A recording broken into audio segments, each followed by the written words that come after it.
Hey folks, this is Jeff of the Junkyard Kid channel, and today I'm showing off this 59 Chevy Biscayne base, bottom of the line, 4-door sedan. 6-cylinder engine, manual transmission, and heck, it don't even have a radio in it. So here's the story in this car. Those with a relatively sharp eye can see it's painted and shiny, but not perfect by any stretch of the imagination. Got some dings and dents, got some quick repair, starting to show the age, and front's a little boogered up, and the grill, piece above the grill there, this fender's dented up a little bit. Well, here's the story. This belongs to a gentleman by the name of Art Mordfit. A pretty cool guy.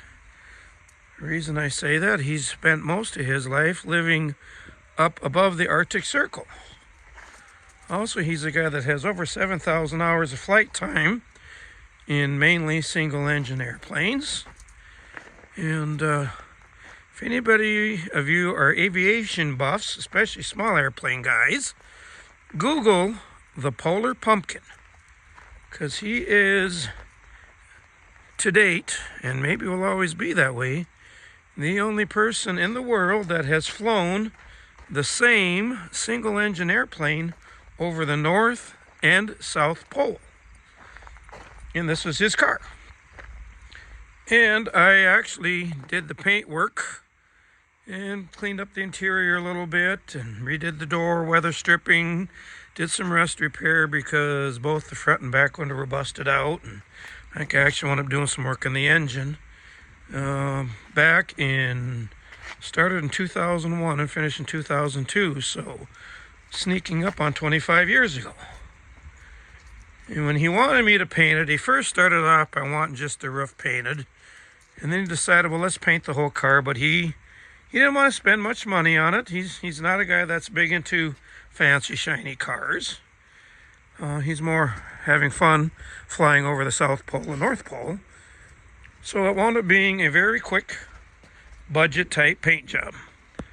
And you know, that dent there, that probably has some history. That's why I wanted to keep it. But just a pretty cool car to have back here.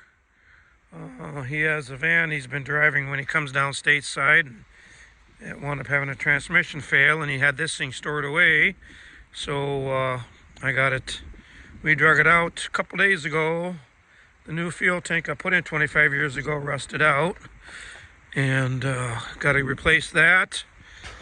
And just did a little tune-up work under the hood. Let's see here, we're gonna go goofy here on the camera for a bit since I don't have a fancy holder, but we got our basic 6-cylinder there with our temporary fuel jug. New gas tank should be here tomorrow or maybe Monday at the latest. But we'll fire it up because it runs pretty darn sweet.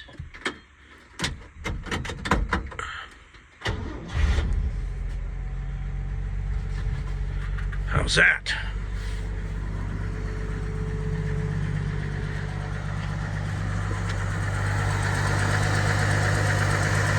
It's a nice, smooth little 6-cylinder. Good old 235. Still on the high cam with the choke. But I thought it'd be kind of neat to show it off a little bit since it's back here, and this was, I think, kind of one of the, it wasn't the very first job I did as doing restoration work, and I don't know if I can even call this a restoration. It was more just a repair and quick paint job, but falls in that category. Kind of one of the first ones. Kind of neat to look back on it. Nice to see it's still surviving. So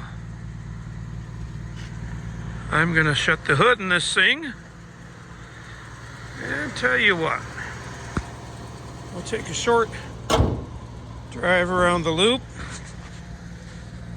and pull it up in front of the garage, and then I can run it in. There it is.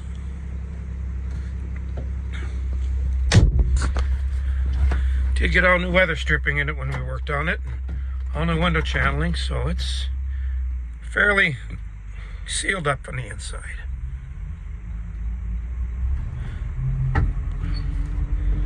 Pretty cool instrument cluster these things had. Definitely had the influence at this time. The space age was really going. You look at like on the hood or in the fenders there, the little jets, the wings in the back. I kind of thought, well, you know, I know he didn't get it for that reason, but it's kind of fitting he winds up having a car like this, which back when I redid this car, worked it over, it was one of two vehicles that he had owned since new. Of course, you live in Alaska and you're flying planes over the North Pole or South Pole and stuff. You ain't in a car much. But he has over 7,000 hours of flight time. And to have a car with the wings in the back, I think kind of fits. I think we'll get a chuckle out of that when I mention it to him.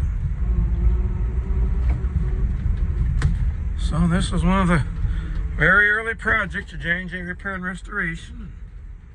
Certainly wasn't the show winner. It wasn't intended as that. Just had some work done to preserve it. And I think it's standing the test of time, not too bad.